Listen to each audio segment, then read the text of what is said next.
All right, welcome everybody to this Dao De Jing series. This is the second episode, and we are doing the De part first.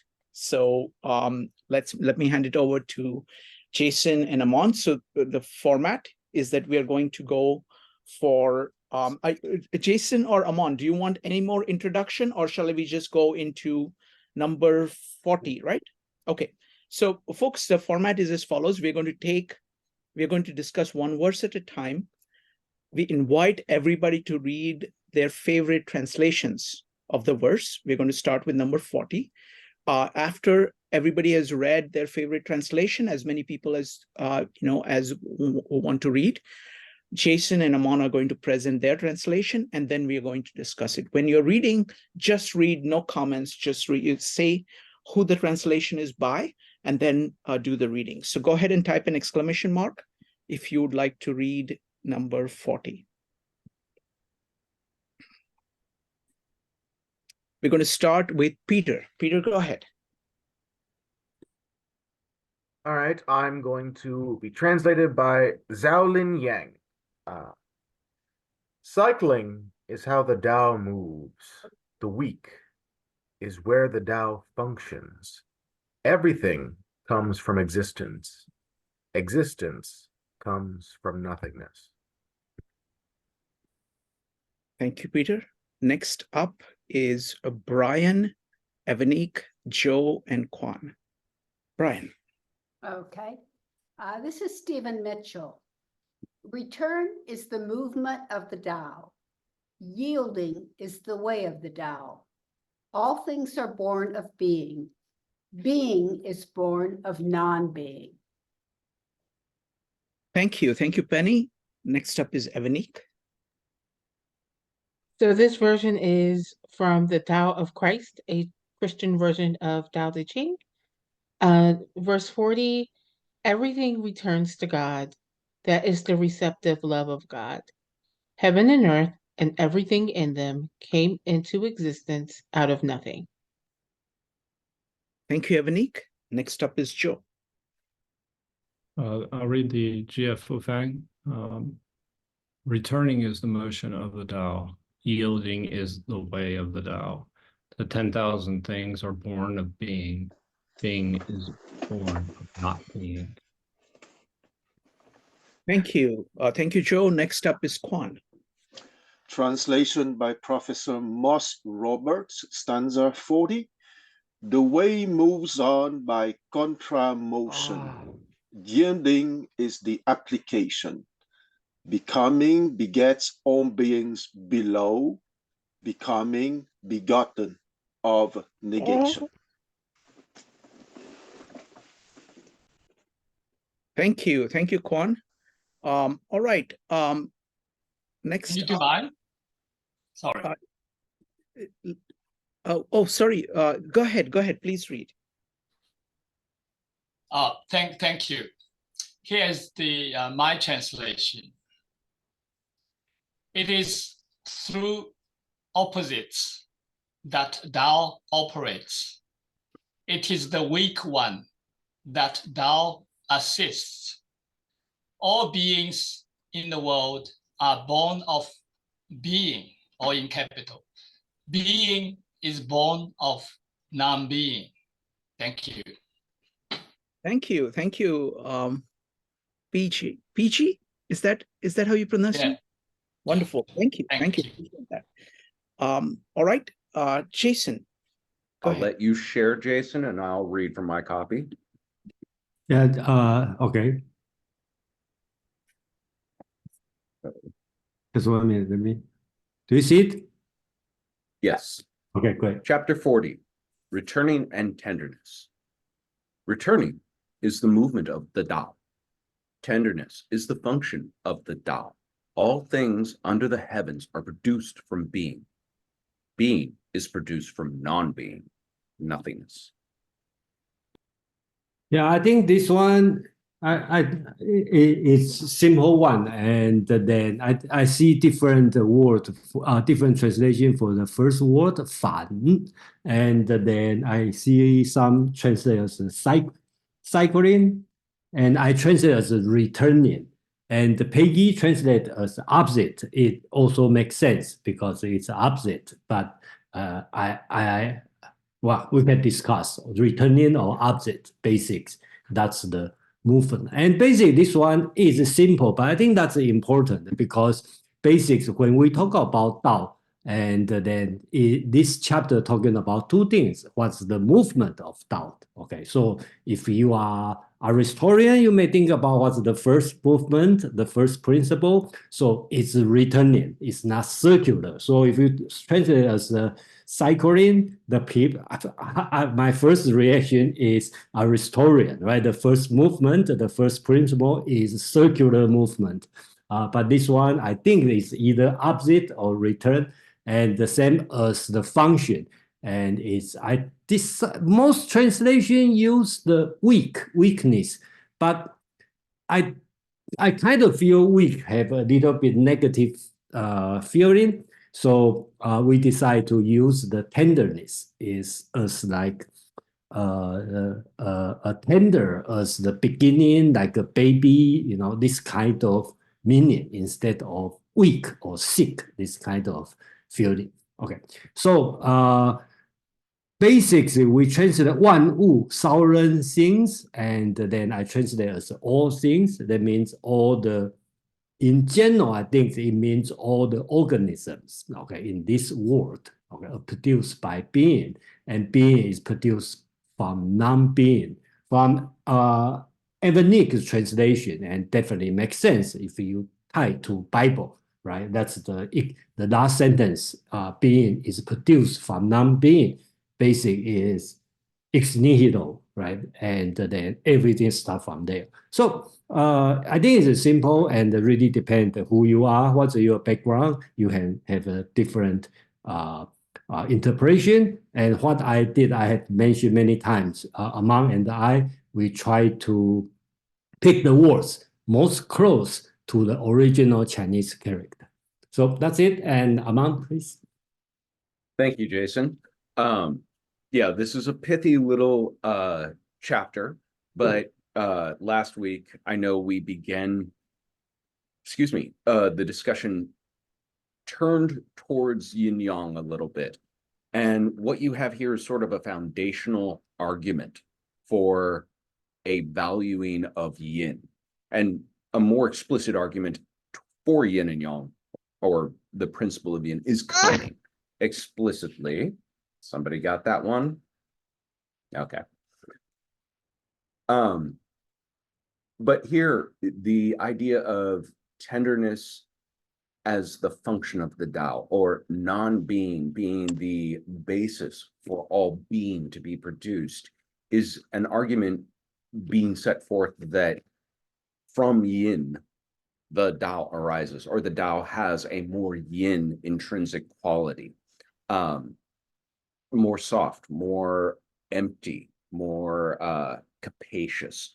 And you're going to see that as a concept then transmuted into, this is how a good ruler or leader should function, is by being more yin, more capacious, more soft, more yielding. And I'll get back to balancing now.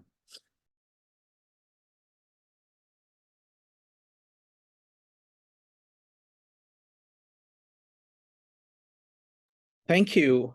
Thank you, Amon. Folks, if you have comments, go ahead and type an exclamation mark in chat. Would love to hear from you. We're going to start with Peter, followed by Peachy. Peter. I think for this one, I want to really focus on this idea of the term weakness instead of tenderness or of yielding, because I do think that it is easy to look at the yielding and tenderness as potential strengths.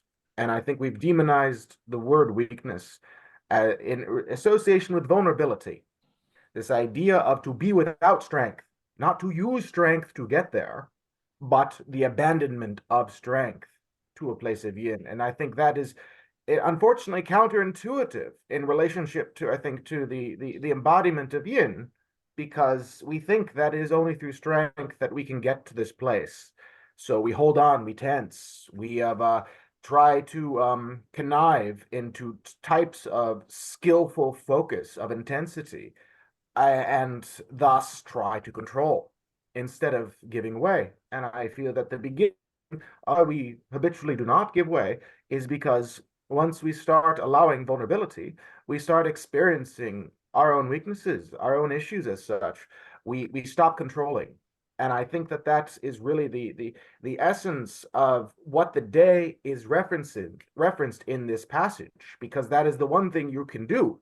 The first and third and fourth passage are about realities, where the function of the Tao is in the tenderness. And I think that is what the instruction in relationship towards our relationship to it is. What does it mean to allow vulnerability, not to move towards it with direction of mind, but merely to give way to it so that we can allow ourselves to experience the natural compulsion of being that we all experience in regards to how we can relate to it better, rather than endlessly trying to rise above it and create an artificial idea of what softness is, instead of merely being, surrendering into it. Thank you, Peter. Jason, can you make me co-host so I can handle these things? The disturbances. Folks, go ahead. Let's see here. Give me just a second. Jason, can you make me a co-host? Okay. And let's see here. Hold on.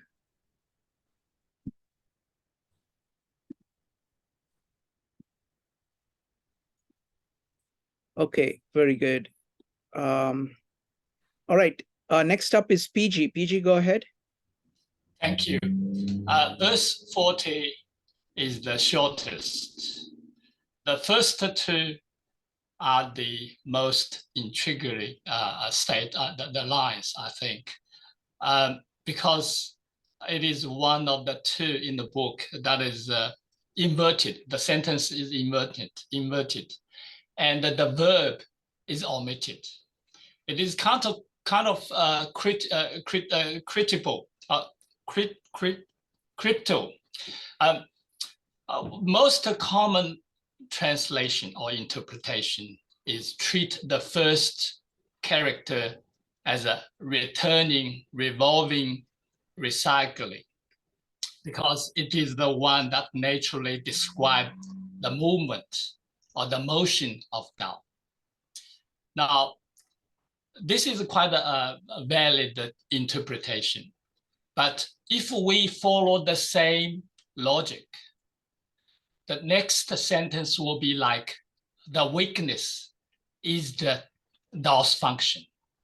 Now, I know that Jason had softened or altered the word weak to something tender, which is it is some sort of a valid. Let me explain why is this. The word weak, the Chinese text, in ancient time, it really means though someone is weak because of young, because of the growing. So the word weak is actually with the connotation of being young. This is evident even today when we see in public, when we give a certain in the seats in the bus, a priority group, usually including old, the weak, the expectant mother, and the sick. So there is no such a word about young, because the weak is really mean young. And now the alternative, because I don't feel it makes sense in that logic when it comes to the second line about the weakness being the Tao's function. So I look at a different way. Now the first sentence, the character indeed that Jason mentioned can be opposites. Now I see that character is actually referring to yin yang. the motion of the Tao can be considered as the way the Tao operates. Because indeed, Tao doesn't move. Tao moves through all beings. Because the Tao does non-doing. Right? So what the first sentence is really about, it is through the opposites, or it is through the interplay of the yin-yang, Tao transforms everything, or Tao operates. And this is also explained why the book saying Tao does non-doing, and yet nothing is undone, because everything is done through the yin-yang interaction. You know, when you see a force is become overpowering, then there are other force will make it declining. So that's very much describe the nature. That is actually, there is such a law already in the nature that constrain each other, right? So the traditional translation have that sort of carrying that meaning, that which reach to a extreme reverse is basically saying that. Now, the second line, which is most intriguing, is it is the weak ones that utilize the Tao more fully. That's what effective saying that. Now, it is the weak one that the Tao, where the Tao usage is. Now, why is that? You can observe the nature. When someone is in growing, when they are young, they utilize Tao actually more fully. Let me explain what the Tao really means. What the Tao is really mean is actually the consciousness, pure consciousness, awareness. If you substitute Tao with the awareness, you see all makes sense throughout the book. Now, why young people actually will utilize the awareness more? Because they less engaging their intellect. Because they do less judgment. They see form as no form. They observe an empty chair, not as a chair. They don't have that desire to try to label it until that is being used as a chair, right? It can be used as a table. So they are basically like the Buddhist teaching about the mindfulness. You just, you know, put your attention to the present moment. You don't judge. You don't label. You just do what your awareness telling you. This is exactly about the Wu Wei. Don't engage in your mind and act in spontaneity. Thank you. Thank you for your time. Thank you, PG. Appreciate your comments. Jason or Amon, anytime you want to comment on anything, just type exclamation mark to me or raise your hand. Next up is going to be Joe, followed by Quan. Joe. I guess it was pretty much covered a lot of it there. I mean, the idea of Wu Wei was what I was actually going to focus on, but you could also focus on the idea of the manifested and the not unmanifested. And this is when we initially covered the Tao. We talked at great length about chapter 11, about how there's the spokes and then the hole in the middle for the wheel, and they both have a role. So I do also see in this too, this idea of you're kind of returning to nature, which is an element of stillness. So those are some of my comments. That's all. Thank you, Joe. Next up is Quan. Quan, go ahead. Okay, so what I want to say about the translation that I read by Professor Moss Roberts is that it stresses a lot on what I would call the epistemological interpretation or the mind interpretation, okay? Because I think that the Tao Te Ching is a cosmological understanding of the reality, but I think that that cosmological understanding is also a lot a teaching about the mind. And I read again the second line, yielding is the application. So I understand yielding at having an open mind precisely. Because as PG said, when you are very young, you are more in the pure consciousness mode than the thinking or the mental mode, okay? The conceptualization or the imaging mode that we call the intellect, of course. So here, yielding is the application, is precisely the power of being in the mode of an open mind or being more on the side of pure consciousness than on the side of conceptual reality. And being at the center, it doesn't mean that, and I would say too that for people having a little bit of Zen meditation experience, going against the intellect is not the solution, because it's rather being centered in the side of pure consciousness and letting the intellect operating normally. Okay, so there's no blocking of the intellect, because I think that most beginner would understand in a caricatural way that we have to block the intellect. The intellect is not blocked, on the contrary, the intellect is functioning normally, but because we simply center ourselves at the center of our spontaneous and natural being. And the last 30 seconds that I want to say, that the last two lines, I like very much the translation, because he completely did not follow the usual traditional translation, and it might surprise people, okay? Because he said, becoming begets all beings below, and becoming begotten of negation.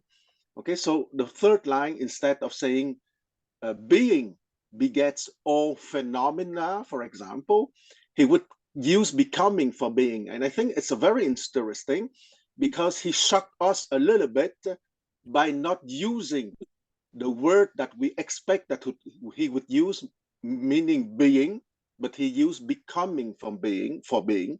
And I think it's quite brilliant, just to shock people out of their traditional mindset. I stop here. Thank you, Kwan. Next up is Jason. So, Kwang, let me ask you your translation. So the the third line, the you translate as being, and the second one he translate as becoming. The third one he translated as becoming begets all beings below. Okay, and I think it's very brilliant, because he shocked us a little bit from the traditional translation, because the traditional translation would have said being begets all phenomena below. Okay, so he just reversed it. I think it was simply brilliant, because it gets us out of traditional mindset, and it's one of the function of philosophy precisely. Okay, to answer to Madeline, the translation is by Professor Moss Roberts, Robert with an S at the end. Thank you, Kwan. So just 1 minute. So the translation called the user becoming. Yes, I read you the third line. Okay, becoming begets all beings below, and the fourth line is becoming begotten of negation. Okay, I got you. Okay. So I really appreciate the different kind of interpretation, and that's kind of our purpose to do the translation, because of course we all know any translation is kind of interpretation, but the work Amang and I try to do is minimize it, so we will have the room to different kind of interpretation. So I hear different interpretation, especially thank you, Peggy, for deep interpretation. And I think the big argument or big disagreement could be the first word, the fan. I translate as returning, or some translate as opposite. And the second word is the tendering, yielding, or weakness, right? Or vulnerability. That all possibility. And I think that's all represent the different kind of thinking. And I believe I'm not reading this one as a forerunner of a Buddhism philosophy. So one example is how do you read Old Testament, right? You can read Old Testament of a foretell the Jesus coming to be, okay? Or you read a Jewish way, okay? You forget about New Testament. And I'm reading the Tao Te Ching as it alone, not foretelling the Buddhism coming. So that's the reason I translate as returning and tenderness, because I tend to think Taoism thinking during that time is thinking about preserve your original energy. So baby is stronger than man because you get older and older and die. So you should preserve your innate capability. So that's the reason I translate it this way. But it just the way I do it. It doesn't limit any different kind of interpretation. Yeah, thank you. Amon. Thank you. I wanted to point out the plethora of translations. It gives you insight to the multiple ways of interpreting what are, even in Chinese, very sometimes cryptic and or paradoxical texts that don't, sometimes they seem very clear on the face of it, and then a rereading, oh wait, but that could mean this. So the many connotations that are layered within the text of the Tao Te Ching give rise to all of these different interpretations, which again, I absolutely appreciate. Jason and I have a very particular way we're going about trying to translate the text into a modern English that is dealing with those dual tensions, faithfulness to the original text and honoring the target language as well. One thing I would like to point out, though, that all of this conversation almost makes the Tao Te Ching's case that you can talk about it, but that's not it. You can point a finger at it and indicate it, but that's still not it. All of these are not right or wrong or true or false, but you could think of them as right and more right, you better and even better than, but you're never going to get a definition out of this. You're never going to get a definitive interpretation of it because it speaks to a quintessential mind that exists in each person. And that, I think, was the target level of the text, was to speak to people at that sort of visceral level, have them confront their interpretation, and then when you approach it again, and I've read this text several times over the years, seeing how your original way of interpreting or looking at the text may have shifted because you have been shifting, growing, changing.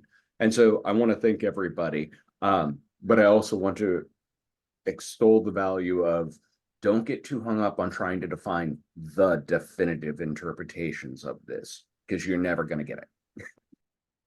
Thank you, Amon. Next up is JP, followed by Joe. JP.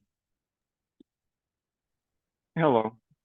When I follow the Dao De Jing and I want to understand a verse, I like to look at the previous and the last. Oh, no, the previous and the next. So bear with me as I look at the verse 39 for a moment. How people of ancient times possessed oneness. The sky attained oneness and so became clear. Earth attained oneness and so found peace. The spirit attains oneness and so is replenished. The valleys attained oneness and so became full. All things attain oneness and they flourish. And then partway down, I'll skip some. With that oneness, the sky would crack the earth explode, the spirit exhaust, the valley deplete, leaders would certainly fall, and all life perish. And then 40 tells us about the movement of the Tao. It's returning, it's yielding, whatever words we want to read into this. And being is born of non-being. I'm going to skip to the last line of 41 that tells us it is the Tao alone that nourishes and completes all things. And Ebenezer and Brian mentioned their reading of Joseph Campbell. From 1 to 81 verses, we're in the middle. And right in the middle, we're being told to return. It's almost like there's a story going on here, as if whoever the hero is has gone to where he needs to go. He's done everything he needs to do. There's this oneness. It's been attained. But what has really been attained, no matter what we learn on the way there, that's taken the elixir back with us, as Joseph Campbell said. And from this point on, we're learning what more we need to know the day. And that's what I have. Thank you. Wonderful, JP. Thank you so much. Next up, would love to hear both Amon and Jason's comment on what JP started out with, saying, reading the verses on either side, chapters on either side. What does that give? So would love to hear both your thoughts on that. But Amon, go ahead.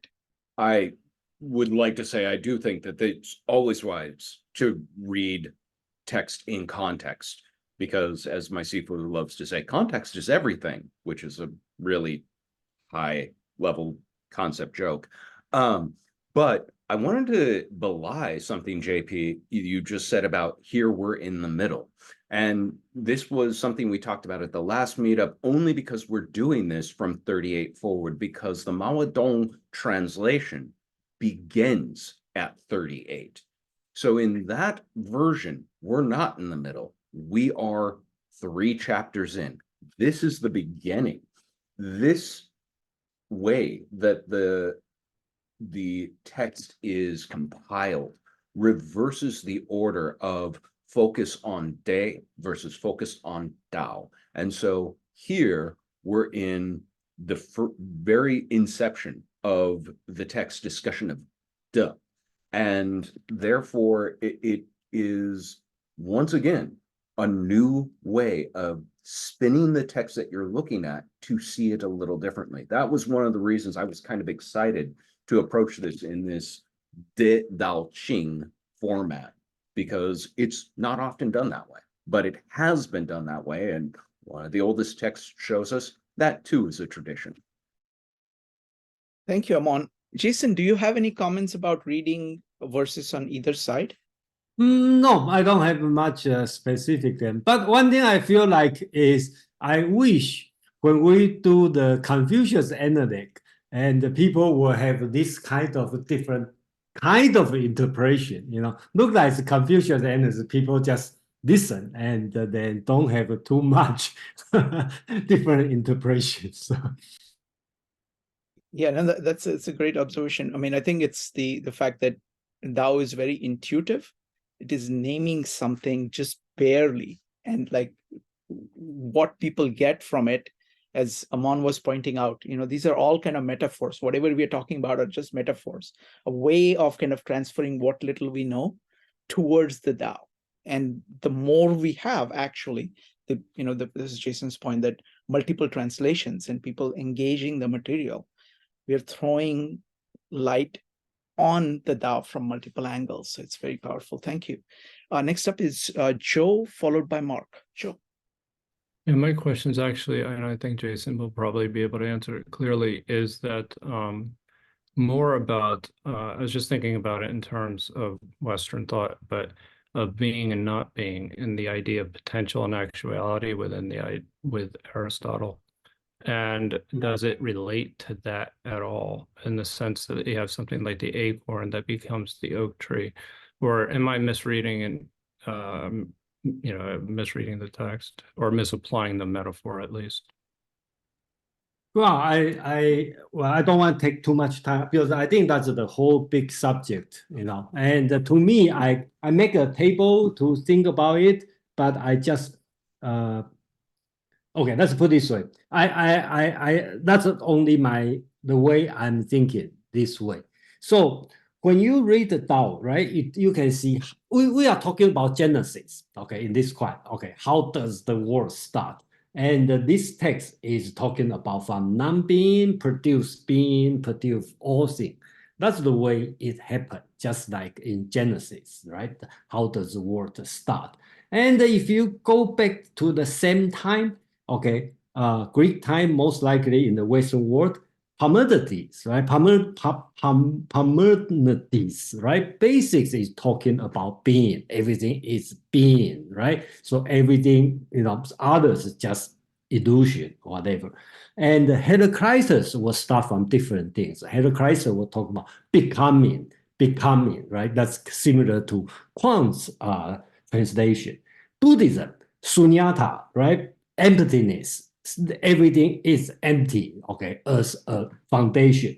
Okay, Hinduism, basics, Brahman, okay, that's the beginning, that's everything. So I think without too many words, and then I just have to look at this chapter in this way if we want to put in the global view of Genesis. Thank you. Can I have a quick word to respond to the question? Go ahead. We'll be very quick. The book actually very clearly define what is being a non-being, or the Chinese character Wu.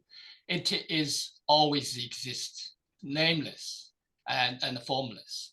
It existed before the universe creation.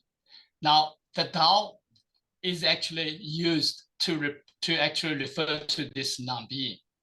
So non-being is the only one that is actually the ultimate reality. It is absolute.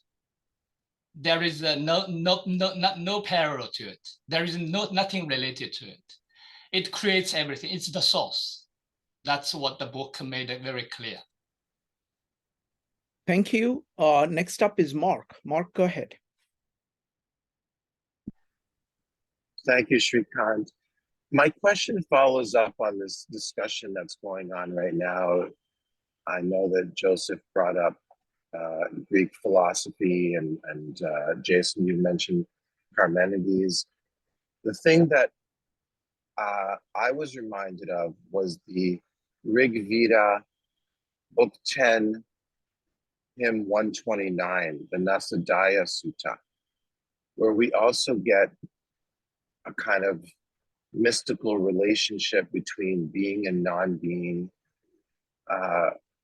ultimately very mysterious. I'm just wondering if there's any connection, or if we should read one against the other, or maybe that's counterproductive. Thanks.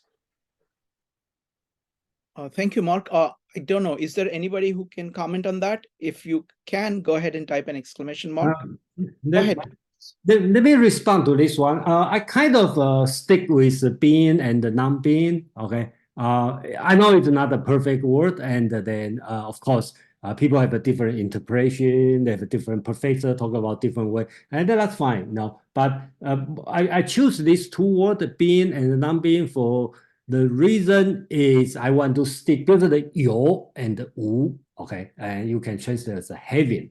Okay, have. And wu means nothingness or emptiness. So I have to stick with these two words, because these two words show up too many times, and I don't want use different words in a different situation. That's why I stick with being and the non-being. And I don't want to use emptiness, okay, or something empty, because I think it's too Buddhism, and I try to separate this Taoism thinking from Buddhism thinking. Thank you, Jason. Thanks, Jason. And Srikant, I just have a question for, I don't know if it's JP or JT, I can't really tell. JP. But JP made the comment earlier that he identifies the Tao with consciousness.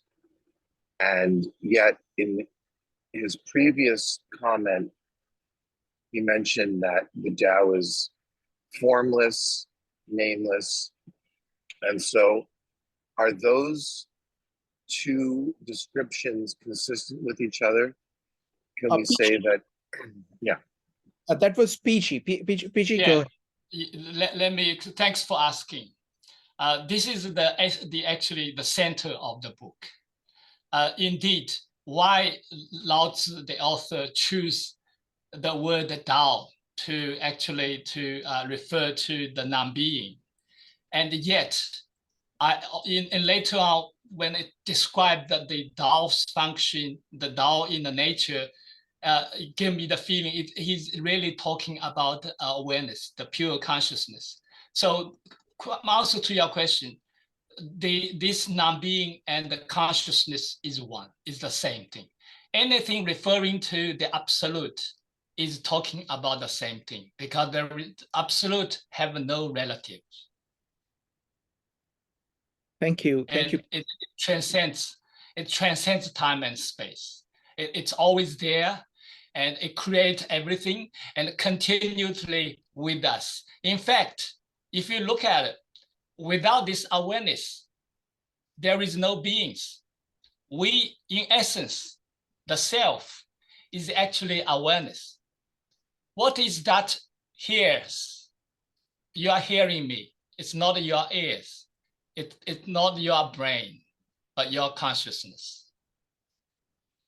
Thank you. Thank you, PG. Next up is going to be David, Madeline, and Peter. David. Right. I just want to add a little maybe modern Western phenomenological view of this, looking at sort of a Hegelian view, which is that being and non-being are treated as being constantly in anything real and present. And they're constant also in relation to each other. They're negating each other. They're in constant negation. And that is a kind of flow, a kind of cycle. So it has a similarity to what is being said in this part of the Tao. They're in constant relation basically to each other, but as you ascend to higher levels of existence, those are still present, and that dynamic is still present. So that distinction can be made. And again, it's like the distinction between consciousness and being. It's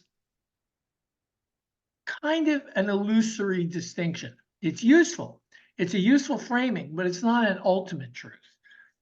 So holding consciousness and being at a pole, a subjective and objective, is doing something for your understanding in a certain way, but it's a rigidity, not a complete understanding. And it's not a complete open awareness. It's not this full spiritual truth. So this is very similar in certain ways to what I hear in this teaching. Just wanted to bring in the Hegelian language there. Thank you. Thank you, David. PG, I want to ask you one more question. You talked about your understanding of the Tao. How do you understand the? Great question. Tao is absolute. It is the pure consciousness, awareness. Now, what is the? There is the individual's consciousness, which is actually reflect the state of awareness. Now, why individual doesn't have a full pure consciousness? Because we live our life. We play a role in life. Therefore, we have intellect. We engage our intellect. Intellect is the way we live our life. And yet, as soon as we engage in our intellect, our awareness is ignored. And therefore, overall, for individual, the state awareness is the word de. Now, it is this de shape each of us.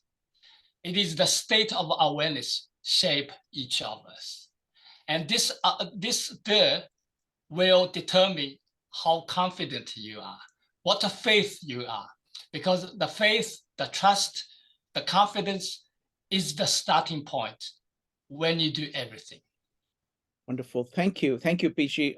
Appreciate your thoughts, very original way of approaching everything. So really appreciate that. Thank you. Thank you, sir. Next up is going to be Madeline, followed by Peter. Madeline. Yes, thanks, Shrikant. And thanks as always, Jason and Aman. And PG, it's delightful to have you on board. So there was in a previous session, we had discussed the Tao as being like a mountain, and the yin and the yang as being like the light side and the shadow side. And so the Tao is like the noumena behind all the phenomena. We can't know what it is. It's behind being and non-being. So I liked what Aman put in chat, the fertile void, because it seems to be a generally Western, and by which I mean Indo-European, so including Buddhist, construct to say, what is the most unchanging thing? That's the most important thing to us. And let's have the most unchanging thing be the most abstract thing. So that's what gives rise to all this stuff about Plato's ideals and that kind of thing. Whereas in fact, most cultures around the world have not been concerned with that at all. They're just like, you know what? Everything started in chaos. It was just this kind of big mucky thing. Everything was mixed together. Here are the stages in which it's formed, and here's the human role in things. So here's how we need to live with it. And they're really not concerned with first causes. So they're not concerned with first causes. They're not concerned with what's the prime mover. It's fine that that's unknown because it's basically unknowable. Thank you. Thank you, Madeline. Next up is going to be Peter. Peter. I would like to play devil's advocate to this type of conversation in relationship to what Shrikant had during the Maximus group in regards to the bringing up of other texts and cross-comparing. I do think that this kind of appeal towards universalism, trying to make it all about the same thing cross-culturally, I think it does more of a disservice by conflating and oversimplifying. Because it ignores the nuance of the time and place of how these words and ideas are used within the context of the Tao Te Ching, and trying to look for something, well, common denominator, which I appreciate, but it's like, was Thomas Aquinas and Dante talking about the same God? Yes and no, because they had their own relationships and descriptions and nuance in regards to how they were describing their experience. So it's easy to take non-being and being and look, oh, I've seen those words interchangeably used in all different sorts of philosophies, and maybe it's all the same thing. And in certain respects, it might be, but I do think it ends up ignoring the kind of specificity of what the Tao Te Ching specifically is trying to talk about in your relationship to it. Not merely its easy connection with the existence and non-existence and all different various forms it comes off in different languages. We're trying to, I believe, understand it and relate to it, feel it and experience and try to utilize it within this particular context, insofar as we hope to go deeper into the Tao Te Ching specifically. Peter, excellent point. I mean, I'll comment very briefly on it, and if anybody else may, I'm throughout in the 52 Living Ideas, we are very big on just communing with the original text, and that is always the foundation, because there, you're looking at a time and place and culture which is different from yours, and there is a lot of temptation of just taking what you have and trying to see some similarity and then saying, okay, I've gotten it. Just spending time with the original. So one thing I really like about what we're doing with Tao Te Ching is number one, that we are reading multiple translations. I think that's a very good way, because these are all people who have tried to commune with the text itself. So a lot of the value comes from reading multiple translations, and it really, you kind of get this sense of richness of what is being talked about somewhat. And then on the top of that, we have Jason and Aman kind of going character by character, and they are actually diving through and doing that. And so I very much respect what you're saying. All right, let's see. If Jason or Aman don't have a comment, then we can go ahead and go to number 41. We are at about 1 hour point, so we always have to move to the next one. I was surprised, this small one took this long, but so anyway, Kwan, did you have a point, or do you want to read 41? Just reading the 41. Okay, folks, go ahead and type an exclamation mark to read 41. We're going to start with Kwan, Joe, and Kwan.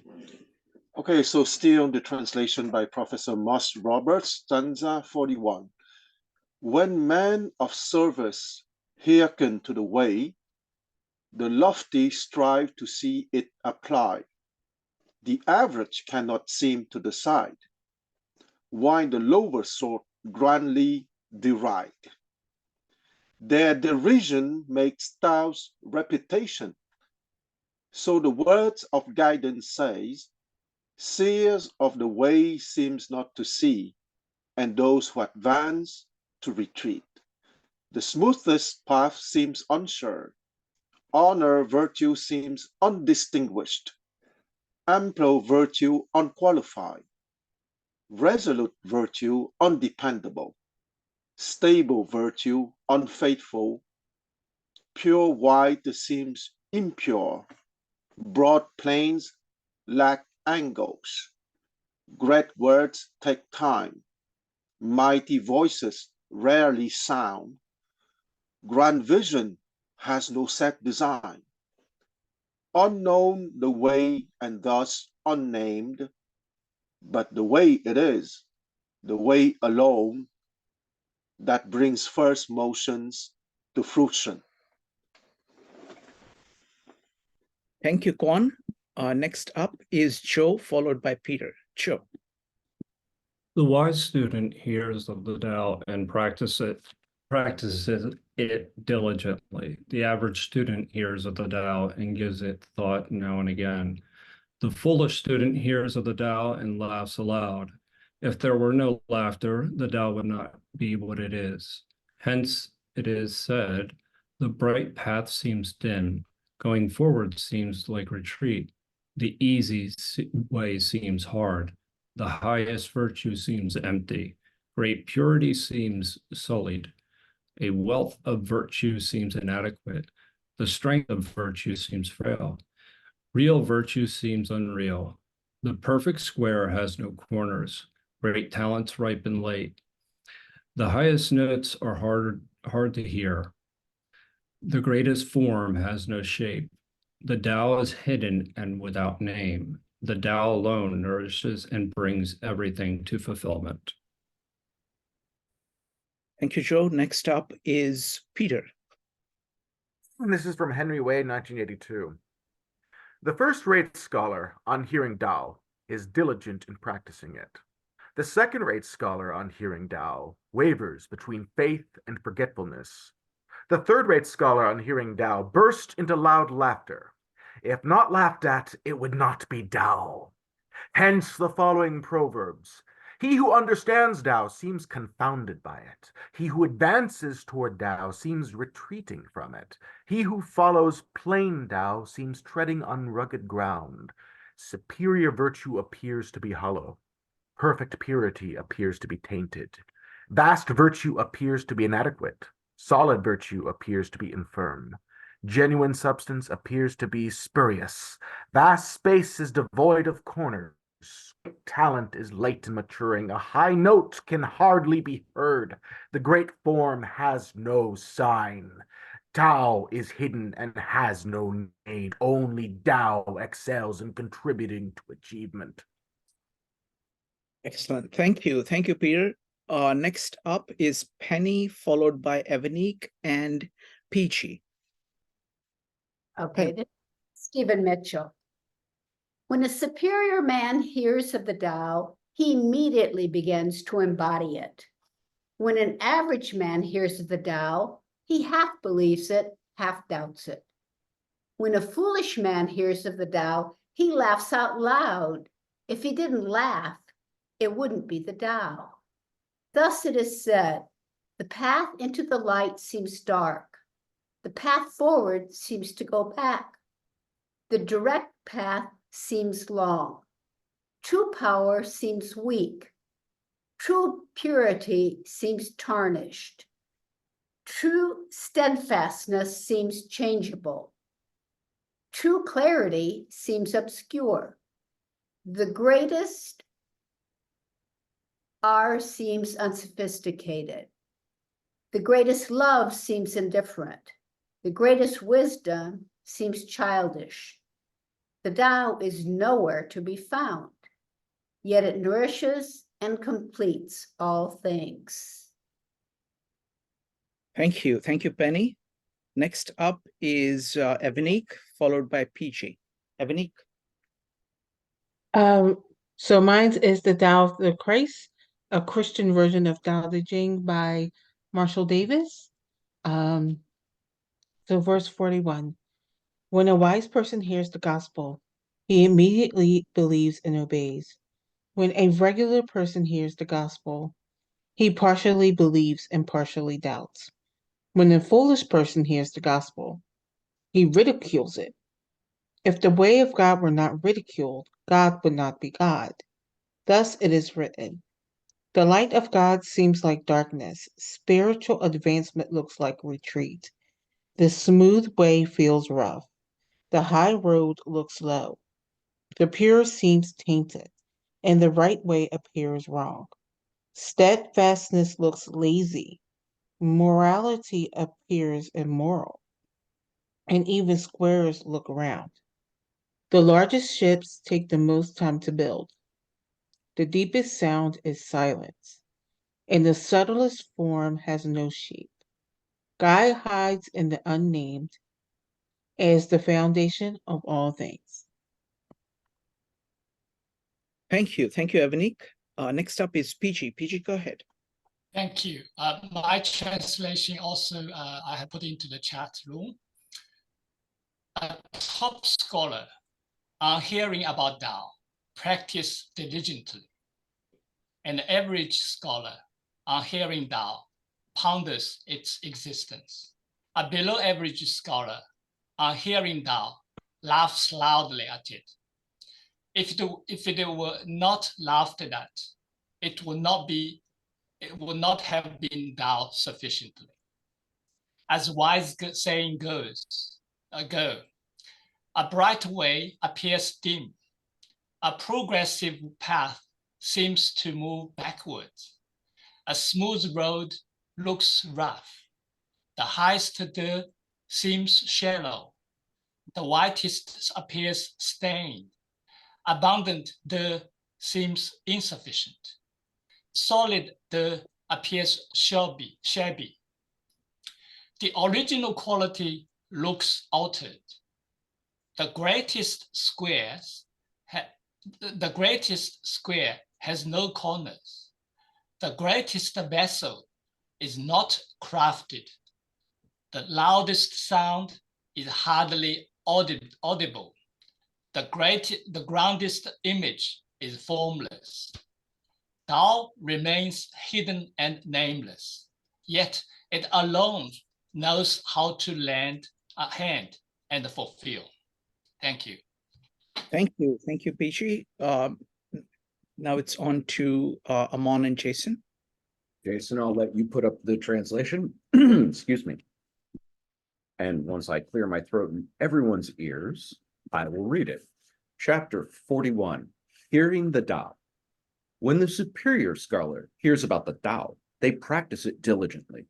When the average scholar hears about the Tao, they ignore it unintentionally. When the inferior scholar hears about the Tao, they laugh at it loudly. If the inferior, hadn't laughed, it would not be the Tao. Thus, here are some sayings. The clear Tao appears dim. The advanced Tao appears retreating. The smooth Tao appears rugged. The superior De appears low. The ultimate whiteness appears spotted. The spreading De appears insufficient. The robust De appears indolent. The real truth appears changeable. The great square appears to have no corners. The great vessel appears to have late completion. The great melody appears to have inaudible sounds. The great image appears to have no form. The Tao is hidden and nameless. Only the Tao is good at providing and completing. Thank you, Aman. Okay, so a few things. I think the message could be. I assume it's clear. Basics. I think one thing interesting is hearing Dao, and the Chinese word use Wen. Actually, I find out this one interesting. Which in today's language, Wen means smelling, but in the ancient time means hearing. So that means you learn it, you know that. And another thing I would like to mention is the shi, and I translate as scholar. If you are in the Confucius reading, this word shi has a special meaning, and I translate as learned man. And here I kind of assume in Dao De Jing it just means the person who learn. Okay, so that the different kind of person, if the supreme person or the good student, and some translation call good student, every student foolish. Okay, I think this part is easy. And the rest, the basics is talking about something opposite, right? It's a clear style, they appear dim. Advanced look like, appears retreating, smooth looks rock. That's all opposite, right? And the spirit, then talk about the, right? And it's a superior, it appear low, ultimate whiteness. I think this one, some text would like put this one, this sentence, okay? Some translator put this sentence to the bottom because it looks like it doesn't match with others. But I just decide to stick with the text I have. Okay, and the spreading the guang, that means very wide, and appeared insufficient. And the robots look like indolent. And the real truth, 直真若愚, 愚 means changeable. So it kind of talking about if it's a real truth, it's changeable. Okay, and you may ask why, but that's the text shows. And the rest talk about the great square appears no corner, the great vessel appears date completing, and then I think some translation. It's Page's translation. I think it's interesting. I think you said the great vessel appears to be not crafted, right? Page, is that your translation? Yes, this is actually based on the different original text. Okay, what's the text? Can you tell me what's the text? The original character that is used in the common 1B version is a 1. But in the ancient the transcript that unearthed from ancient Tang, that Deng Huang, actually the version have a character is actually mian. Okay. Without the ri. Thank you. I do have a problem because I have to translate to this way, but it doesn't make sense. But if this word read as mian, okay, so I'm going to change here. Okay, so actually, correct me if I'm wrong, right? So basics.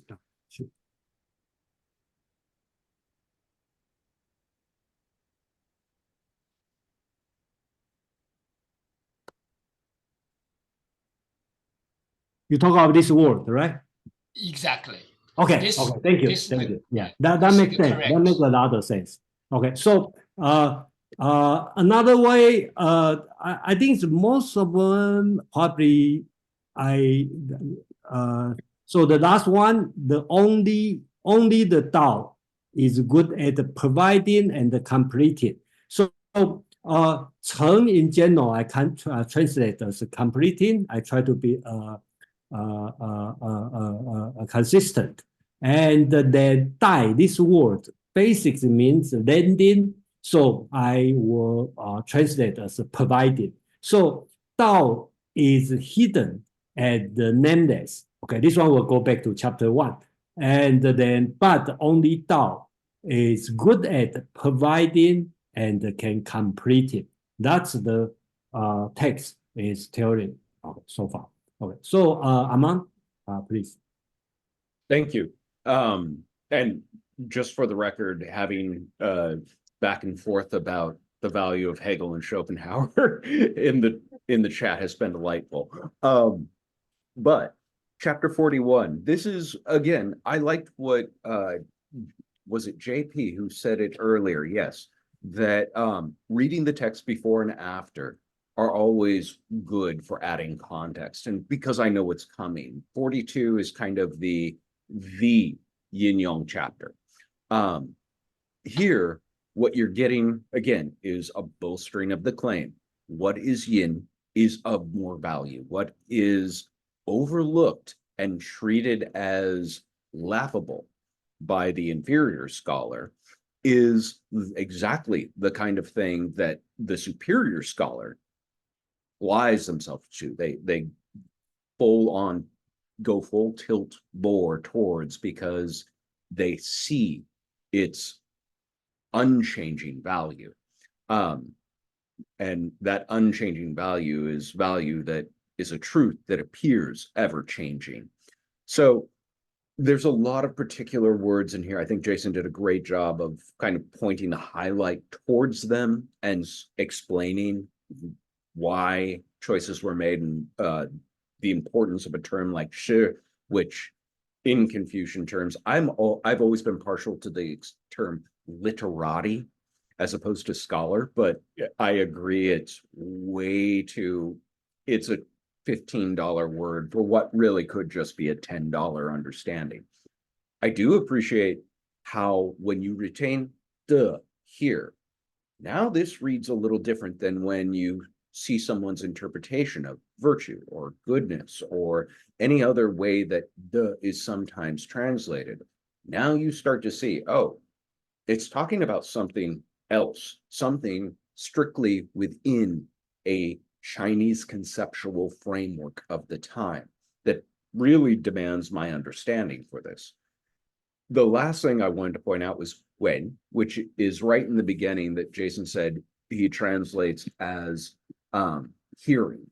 I like that he translates hearing. The term can actually be used to express hearing, sniffing, and to know something well. And I like hearing here because to know something well is to know it deeply. When we hear something or when we smell something, it bypasses that frontal lobe. It goes right to your limbic system and it kicks you a response that you have viscerally. And so you know something. You don't have to, is this milk gone bad? Yep, I know the milk's gone bad. I don't have to look at the expiration date to figure it out. Or I can swoosh it in there and hear it clunk, clunk, clunk on the side and go, oh, it's gone real bad. So I appreciate those particular choices being made. Otherwise, I think that I feel like this is all a ramp up to 42, but I keep teasing that, mostly because I'm also trying to push everyone along as we go. Thank you, Amon. All right, so now would love to hear your thoughts. So it's going to be Madeline, Kwan, Peter, Joe, and Yulia next. Madeline, go ahead. Yes, thanks, Shrikant. The language in this one, in 41, is reminding me a lot of Sun Tzu. All of this advancing and retreating, things are rugged and smooth, using different senses to know things. And I'm wondering if anyone else here who knows more than I do, maybe knows if it's the same type of language and imagery that was used previously by Sun Tzu, or if it resonates for you in that way. Now that you've said something, I'm looking at the parallels. Yeah. Yeah, I I think would- that's represented the old text, and then I'm glad that you feel this way, and then actually, I think this text has so many different interpretation, And then all texts, including Confucius and okay, you can kind of smell, okay, the flavor of Dao De Jing here. And the most controversial is the legalism text, Han Fei, okay, which you sounds like a totally opposite. But Han Fei has his own interpretation of Dao De Jing. So I just that this text could be the most important text in the whole Chinese tradition. Thank you, Jason, and thank you, Madeline. Next up is Quan, followed by Peter. Quan. Okay, before going to my main comment, I would like to keep on with the last question of Madeline. My answer is a little bit reflecting one of my obsession about Chinese civilization. Why do you feel the same smell in all these texts? Well, I would give you guys a very down-to-earth answer. It's because it has been written by the scholars and the aristocrats coming from the period called the Zhou royal house or the Qi royal house of Zhou dynasty. Okay, all those people knew how to read, to write, and to speculate philosophically and epistemologically. Most of the time, they were from the cadet branches of the Chinese nobility. So they received more or less the same education, even if philosophically they can have different opinions, but they receive at the foundation during their childhood to their teenage the same education. So it's not a surprise that we feel the same kind of zeitgeist, if I may say so. That's my down-to-earth explanation why we feel the same kind of stuff. Now I go to my comment about stanza 41. I would say that stanza 40 would be represented by that image, okay? The Tai Chi Tu, meaning the opposing of complementarity and the yin and the yang. Stanza 41 would be more represented by an hexagram, okay? I show a specific hexagram, could be any one of the 64.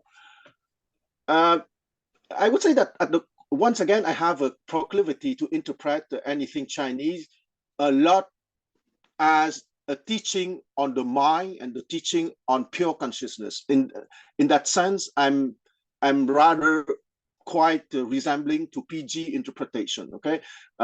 Until proven otherwise, the classic of Chinese culture and Chinese civilization is about a teaching about the mind and about pure consciousness until proven otherwise. And at stanza 41, I would say that one of the major understanding that we can take from it is that you have different levels of understanding once again. Last time I said that the hexagram can be divided in two, the upper trigram and the lower trigram, but it can also be divided in three, okay? Line 5 and 6 as heaven, line 4 and 3 as man, and line 2 and 1 as earth. And here you can see that when the lofty man hear the Tao, those men epistemologically speaking are in heaven, okay? So they can understand at once.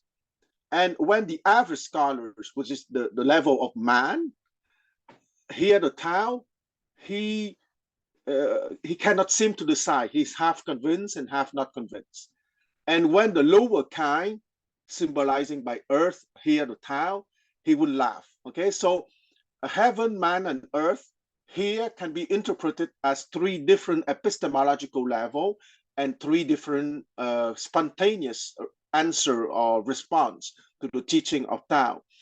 And precisely one of the images that it used in the Tao Te Ching and in all the Taoist texts is that the sparrow cannot understand the vision of the peng, and the peng is a Chinese mythological bird that, let's say I translate that by a phoenix, okay, that the sparrow cannot have the vision of a phoenix.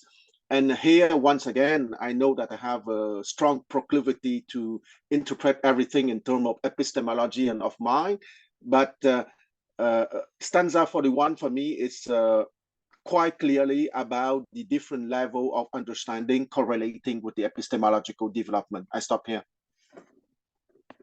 Thank you, Quan. Jason. Yeah, Kwang, I like to ask you a question. You talk about all the texts compiled in. You are talking about 稷下学宫. Is that the one you are talking about?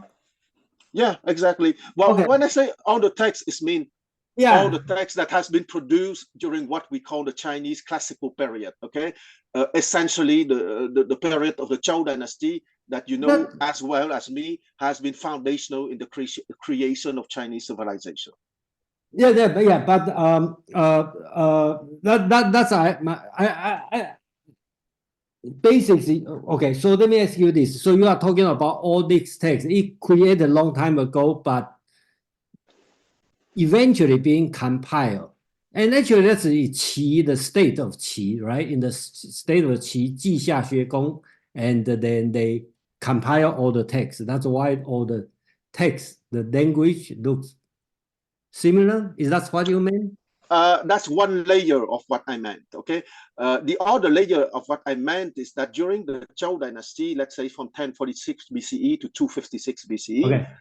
There was, you know perfectly that all those classics have been written most of the time by aristocrats coming from the cadet branches of the nobility. Okay, so you have the same smell because those people got the same education. And you're right, it was in the Qi principality that all that legacy has been put in synthesis and given to the Han imperial house, who received that legacy from the Zhou dynasty and transmitting that legacy to us, okay, to later generations. So that was the second layer of my answer. But the first layer of my answer is that those people most of the time were aristocrats during the Zhou dynasty. So it is inevitable that we have the same smell. Those guys receive practically the same education. Is that you speak to an American of the upper middle class or of the upper class, they all went to Stanford, Harvard, or Princeton, or Columbia. It is inevitable that they talk more or less the same language. Okay, thank you. Okay, so thank you so much for all this information. One thing I'd like to comment on this translation is if you I know if you are looking for the yin yang or like the book of change, I Ching, this kind of interpretation, you probably will not find out in among and my my work. Okay, because looking at the text, there's no yin yang, only once. Okay, and there's no the book of change or gua or this kind of thing. Okay, so I will rely on either Kwang or Peggy. Okay, so I will consider that would be your interpretation, especially Kwang will do on the epistemology, consciousness, this kind of interpretation. And unfortunately, all this word, all this concept is not in the text, but it doesn't mean Tao Te Ching is not talking about this. That will rely on these people, to interpret. Yeah. Absolutely. I just want to add that Jason and Amon represent the orthodox line, and I'm here for the heresies. Wonderful. Thank you. Thank you. And I think that makes things very, very rich. And Amon is not unusual to heresy. We will notice that he turns upside down whenever he walks away. And next up is going to be Peter, followed by Joe. Peter. I think when it comes down to we're reading the De Dao Jing, and this idea of De is not something, it's more to be put into practice rather than understood. And I think that is the attitude that I think is foremost important when reading these, as ways of not just to read about how one can paint, but what does it mean to apply such painting with mind, with attention, so that the scholar not merely studies it but practices it, right?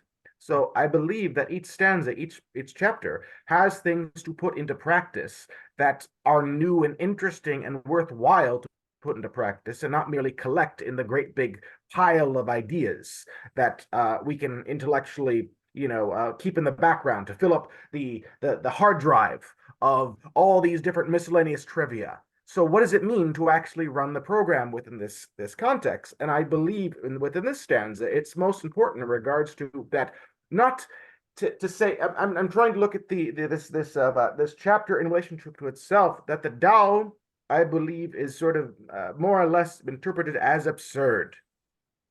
It is, the intellect cannot swallow it up. It cannot be killed. It cannot be put in its place in its drawer. And so that is why the lower man laughs at it, because it doesn't make sense. It is something that is beyond making of sense. So what does it mean for the scholar to move from the comfortable intellect into the absurd in order to try to relate the intellect to it, not the absurd to the intellect, as a movement towards, so much of these verses, it is in relationship to this idea of breaking down common sense of these particular ideas. It breaks down these forms of order in order to really, I think, say over and over in different ways that this is beyond understanding. And so to try to kill it and bring it to understanding will not, lead you to actually appreciating the Tao, but to create an image of it that you find pleasing, but is not the living experience of it. It's like we may understand the concept of fire, but when we see an actual flame, it is constantly changing and shifting, yet remains the same. So what is that more noetic relationship to that experience, that whiff of it, that flavor of it, that fruit, and not the flower, so that we can experience it in the depths of ourselves as a functional relationship and not merely an idea that we find aesthetically pleasing. Wonderful. Beautifully put. Thank you. Thank you, Peter. Next up is going to be Joe, followed by Yulia. Joe. Yeah, that was excellent. So, for me, I think that actually I'll address really quickly what Madeline had said. And I thought that was an interesting observation, because one of the things that I did not see initially is Sun Tzu. What I did see was actually the war that one has with themselves. So the idea that, going forward seems like a retreat, that you have to allow certain things die. You have to allow certain beliefs die in order to grow. So that this is and Karl Popper puts this very well. You have to let part of yourself die in order for yourself to live. And so I think that is one of the things that that you can see, as far as sometimes you have to admit something was wrong, with you. So you feel like you've gone back, but really you're growing. It's the war, both externally and internally, that I think it kind of represents. I think the highest virtues seem empty line was actually especially interesting as well. I think that it directly, deals with the importance of humility. And the idea, if you go back to my favorite verse in the Tao Te Ching, number 17, where the very highest is barely known and the people say we did it, and it's talking about the leader that actually doesn't necessarily, they're not feared, that they're not celebrated, but they're humble, and they actually take they understand that humility is actually leadership, not necessarily this direct way of telling people what to do. So and then this concept of easy being hard, I really think that also gets to one of the more important points with that you can kind of see throughout these all the translations. There's a simplicity that actually it is when you're talking about easy. Easy way seems hard. That that simplicity is in nature are ideal, but we often value things that are much more complex. We value the intricacies and ecosystems that seem very analytically and aesthetically pleasing. So I think that that's an interesting way of looking at it versus complexity versus simplicity, because in the West we definitely value complexity. Thank you, Joe. Next up is Amon, and then Yulia and Mark. Amon. Thank you. Peter's comments and then Joe's made me have to capture that image I dropped into the chat of the vinegar tasters. This is a classic Chinese painting depicting the three schools: Buddhism, Confucianism, and Taoism. And each of them are encountering life. The Confucians encounter life and they taste it as sour. And so Confucius is scowling there as a sour face, because life is suffering.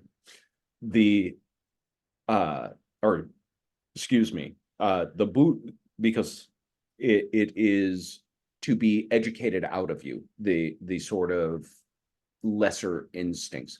The Buddhists see life as all as suffering, and therefore they treat life as bitter. Buddha is grimacing at the bitterness of the vinegar, and Laozi is tasting it and smiling because they see life as sweet.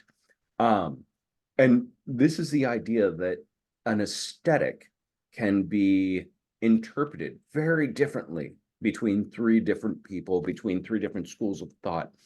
But what you get in Taoism is try to appreciate the unappreciated. Try to revel in what others will overlook or dismiss or grimace or balk at, because what is actually there can be very sweet, but you have to have a mind that can hold paradox in place in order to appreciate it thoroughly. And yeah, I think their comments sort of arched at that. It just seemed that image needed to be there to give it a concrete example. Thank you, Amon. Next up is going to be Yulia, followed by Mark. Yulia.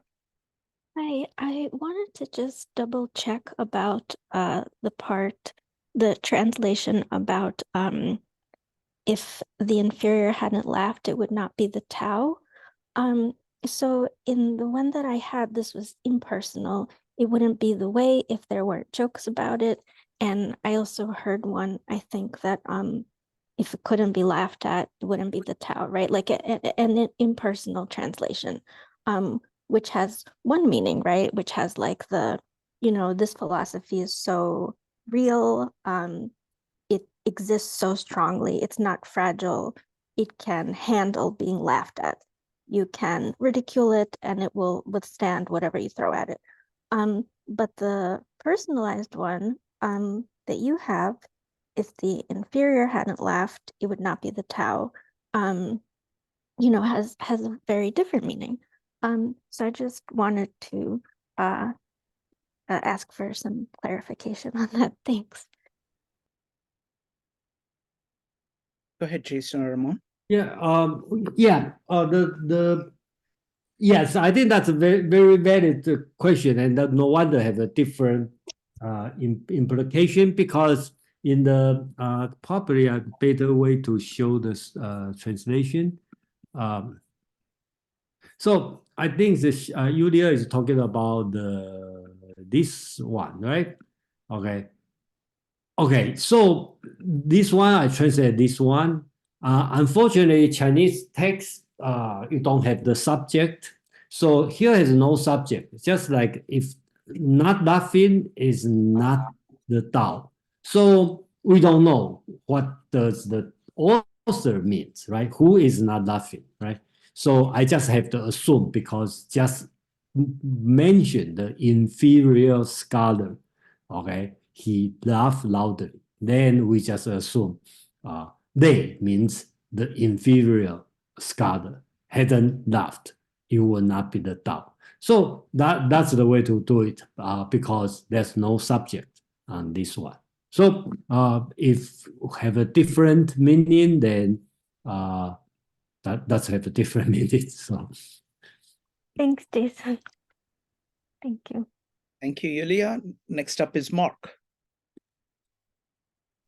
Thank you. And I think that Yulia's question was nothing to laugh at. I also want to ask, thank you for smiling at that. I also really want to ask about the laughter, because I've always been intrigued by it. And I wonder if our interpretation of the laughter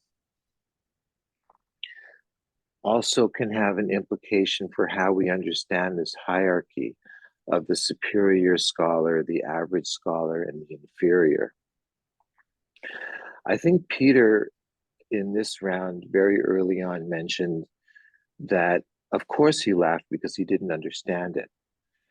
And I think these lines are asking us to think about the nature of laughter. And if we don't come up with an interpretation of what we think is meant by the laughter, then we really wouldn't understand the verse. So, we laugh, like Peter suggested, when we don't understand something. We may laugh at it out of embarrassment. We can also laugh at things which surprise us. When someone says something unexpected, it often elicits laughter.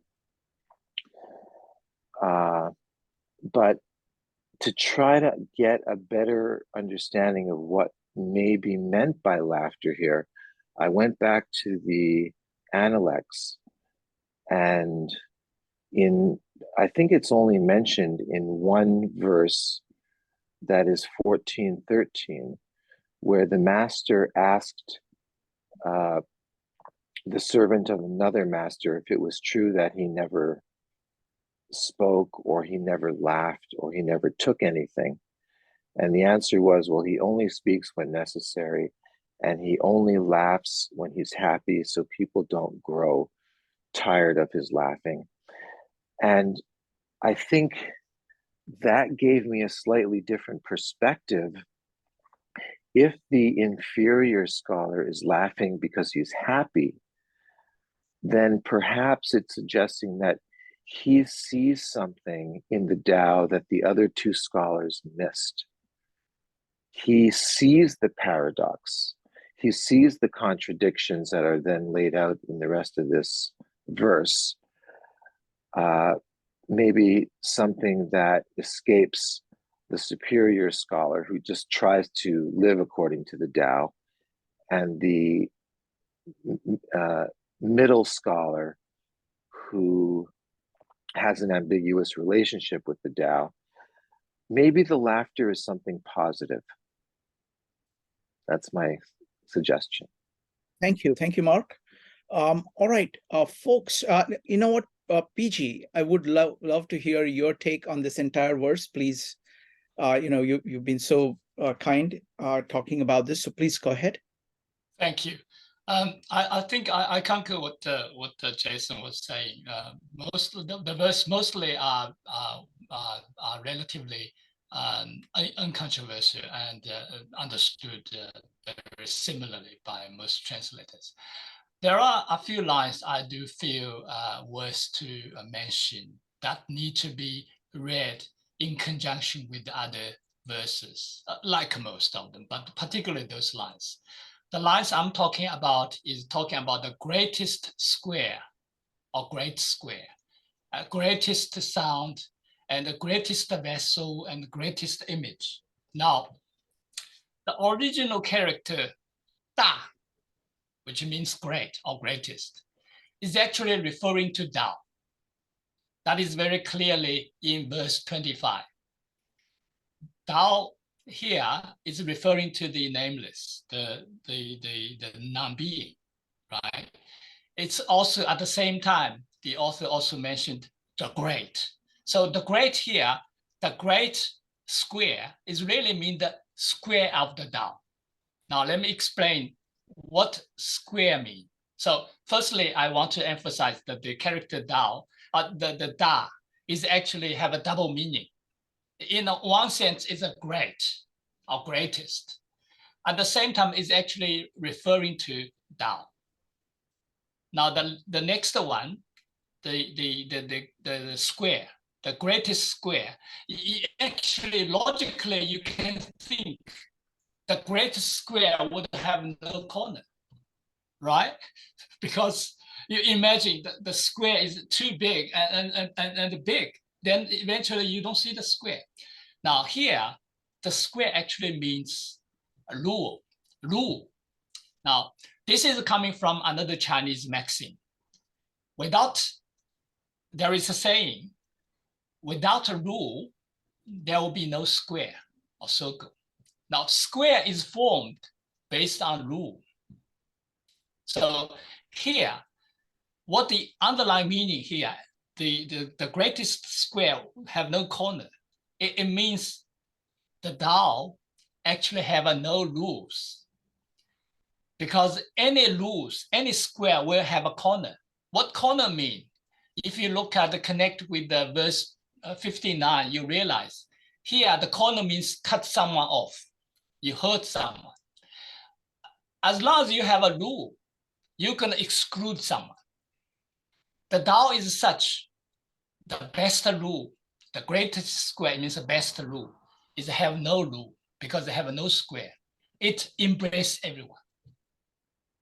It acknowledges everyone plays a role. So that means greatest square. Now, greatest vessel. My translation is based on another version, not the popular version. I believe that the popular version, that character is due to a typo. Someone have handwriting. They sort of erased the left part and been treated as something like the extra component, and therefore it become the late. But actually it means free. Now, greatest vessel means Tao. Tao is such a vessel that is never crafted because it's always there. It never need to be completed. So it's different from any other vessel. That's what the line talking about. Now, the sound of the Tao, the greatest sound, is hardly audible, means it's silence. That's what the Tao is silence. Silence is the gold, is the gold. That's what the Chinese saying. I would add to this based on this book. Silence is Tao. And that's why the Laozi saying, the teaching without words is the best. The silence. A beautiful music, if it's full of beautiful notes, it will not be beautiful overall. You need silence in between. You need a stop note. So silence is very important. And when we speak too much, we convey less. Too many words conveys less. Because everyone possesses this consciousness, awareness. You should let the awareness have its say, particularly as a parents to their children. If you speak too much about, they will not listen. They will not hear. The similar thing about the greatest, the image, great image is formless. This is obvious. It's talking about the whole universe is like image of the Tao. And if you look at the totality, there is no individual. It's a formless. It doesn't have any particular form because they are actually all wave form, right? They're all moving all the time. And that's why someone saying all the existence you see is actually not there. It's just an illusion. That's Thank what you. I want to say. Thank you. Thank you very much. Really appreciate that. Next up is, and I really like all your interpretation here. It's, it's adding more depth to the understanding. Thank you. Next up is Madeline.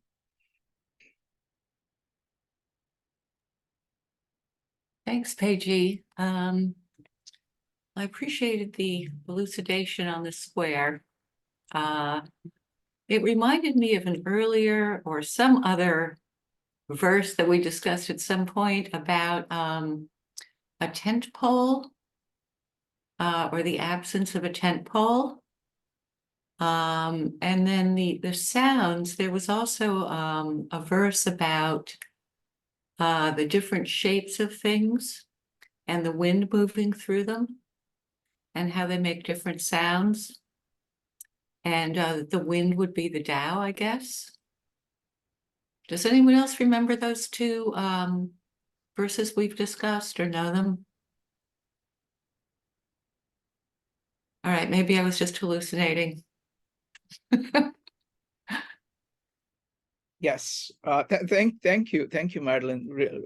Appreciate bringing it. There is just so much richness in this text that there are these echoes of our memories at various places, and I'm sure one of these days you're going to find these verses. All right. Anybody else wants to comment? We've got about 13 minutes left for the main part, and then after that, I would like to continue the conversation. PG, if you would have time, I would love if you could stay, and I would like to talk to you more about the Tao and your approach to Tao Te Ching. Jason and Amon, is there anything you want to do, or shall we just launch into the discussion with Peiji and his approach to the Tao? I don't know that we'll have a lot of time to do 42, the service that it needs. No. And I say that mostly because I did a paper on 42. So I know that it has layers and depth. No, I think open conversation for 13 minutes is not a bad idea. That's about how long I've got before I've got to run. Okay. Yeah. So let's do an open conversation for 13 minutes, and then I'll talk to Peiji. Jason, does that? Okay. Peter, go ahead. I think that's look like we only can finish 2 chapters every week. But according to Tao, the longer the text, we will take the shorter time. And so this 40 is very short. That's why we take the longest time. So we try to follow the way of the philosophy of Taoism. So, okay, so that's it. And thank you, Peiji. And I think I need to correct the part of the translation because you answer one of the question. Let me show, because the first part, okay, when talking about different kind of superior, appears or look like, I think that's correct because Chinese word use word. And I kind of the puzzle on the second part because the text doesn't use the Chinese word raw or appears, right? Doesn't have this one. So according to your explanation, Da is Dao. Okay, so, and that makes sense because I should change the translation. I should take out the appears, right? It's not appear, no corner. It's not the great vessel doesn't appear. It is no corner, is not complete because there's no Chinese word raw, right? That means appear. And then that in this interpretation, I think that's it's not go further, it's go back to the text. Okay, thank you. Come on. I figure since we're talking about the Great Square, it should be also mentioned what the metaphor is within the typical or the classic Chinese mind. If anyone has ever seen the Chinese coin with the circle and the square cut in the center, that is a metaphoric depiction of heaven, circular, and earth, which is said to be square. And so the great circle is the heavens, all of the heavens. The great square would be all the earth. And the metaphor still stands of this returning being without rule necessarily, because anything that does arise on our planet has its roots in the earth, and anything that is in demise will eventually return to the earth. And so that image of square is a depiction or a way of evoking the idea of, between that dichotomy, and I hesitate to even use the term dichotomy, of heaven and earth, what is more yang, what is more yin? Earth is the more yin. It is a depiction or an indication of the Da Yin, the great yin, the most yin. So one more layer to add to that that discussion. Wonderful. Thank you. Thank you, Amon. Next up is Peter. In relationship to the square and the circle, I have to bridge this idea. I highly recommend the novella of Edward Abbott of Flatland in relationship to that type of reflection. Not saying it's related, but still just wanted to put that anywhere. So to me, I do think that in relationship to this idea of the Tao is somehow closer to silence than to sound.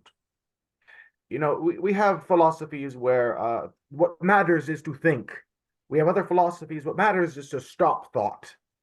Some believe that to think is to be closer to God, than to study, to reflect. Where others believe, no, we need to get rid of thought. That is to be closer to God. And so to me, I think it's difficult to, in regards to the conceptualization of where is the Tao and how can we get closer to it.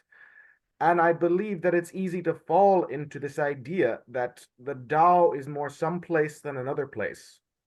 And in that, create a dogma in regards to what form we should take, whether it be to stop feeling so we can have an unbiased thinking, or to stop thinking so we can be truly in the feelings of love or something, or to say, no, that's all illusion, just be in the body, be in the empirical existence. All of these different searching around of trying to conform the mind and body into a particular shape of duality, where the Tao is good or God is good and everything else is bad, and we need to move from the bad to the good and conform.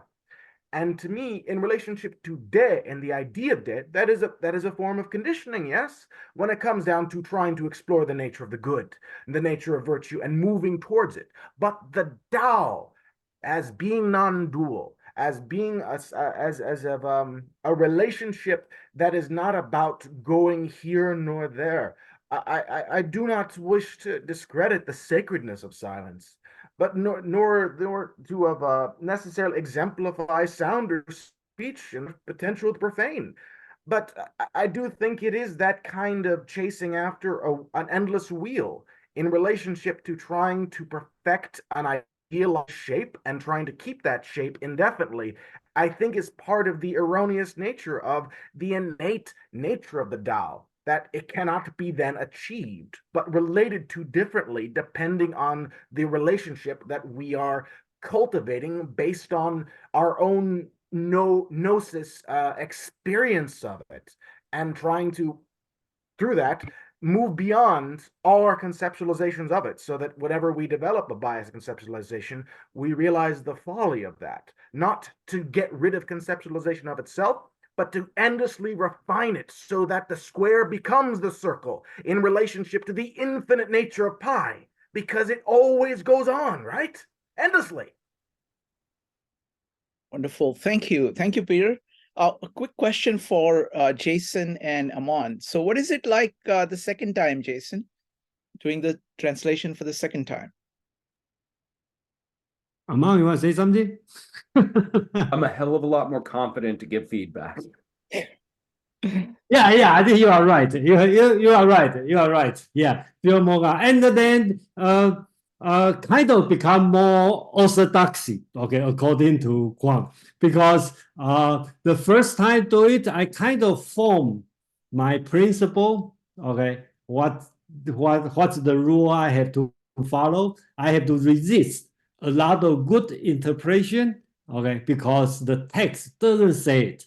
Okay, so so I think it's become more orthodoxy. Okay, let's put it this way. Okay, and then sometimes I feel much easier. Sometimes I feel like I corner myself, and then it become difficult. You know.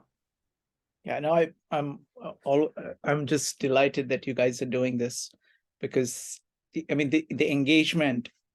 This is the only way we can actually begin to get into this text, and I'm just tremendously grateful that you two guys are doing this, and it's getting so many amazing people here, and each person is trying to commune with the Tao in their own way, and to see that, um, you know, it's just amazing, because every time, this is the same experience I had the first time, and this is even more so, because I do read multiple translations before coming, but no matter how much work I put in, I end up getting so much more from these discussions, because each of us kind of communes with the Tao in their own way, and each of us can show another aspect or another angle on it. So thank you. I Thank will you. say that this was the first meetup I joined you with, was the Tao Te Ching a couple years back. And I had studied this for a long time. I had a very, I won't say particular, I thought I had a pretty capacious way of understanding it. But having gone through it, and then especially with examining the Analects and the Art of War, and then returning to this and seeing it through that, I feel like this is the most scholarly approach I've ever taken to the Tao Te Ching, which is saying something. But it also has created a vast new way of looking at it through sort of that zeitgeist Quan was talking about, of what all schools of text and thought really are, which are protracted conversations between people over time, addressing one another's points. And so when Madeline says she gets the Sun Tzu vibes from verse 41, now I'm looking at it and thinking, okay, is there an argument being made here against Sun Tzu and against the Art of War? And yeah, I can see it. I can see it, because the thrust of the Sun Tzu is means, have the means to do X, Y, or Z. And what this chapter is saying is, you'll find means in unexpected places that other people will overlook if you don't just dismiss it out of hand, because the orthodoxy tells you it is lesser than, inferior, not worth it.